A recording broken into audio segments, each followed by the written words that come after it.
Là, je vous présente aujourd'hui la différence entre un conteneur d'occasion et un conteneur premier voyage, qui est de l'état neuf. Sur un occasion, on va avoir un conteneur qui est révisé, qui est réparé s'il y a besoin, qui va être parfaitement fonctionnel en termes d'étanchéité et de sécurité. C'est un conteneur qui a environ une quinzaine d'années. On le voit, il y a des traces d'oxydation, il y a des traces de réparation et de peinture. Les joints sont un peu abîmés, mais ils sont tout à fait fonctionnels. Et à côté de ça, on a le conteneur premier voyage qui, lui, est en état neuf.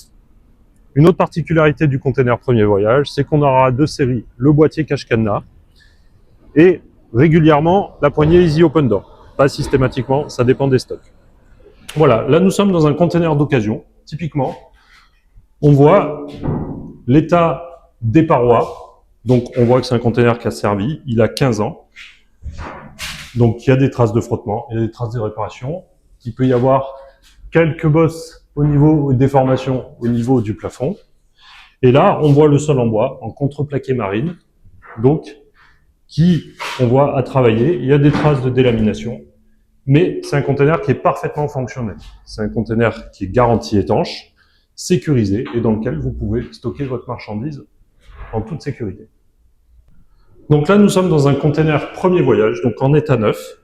Donc vous voyez, les parois sont nickel, quelques traces de frottement parce qu'il y a eu un premier chargement.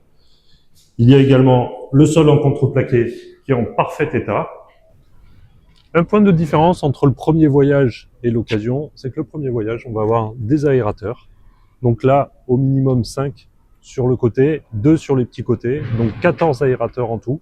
Alors c'est variable, parfois il y en a 10, parfois il y en a 12. Dans ce cas précis, il y en a 14.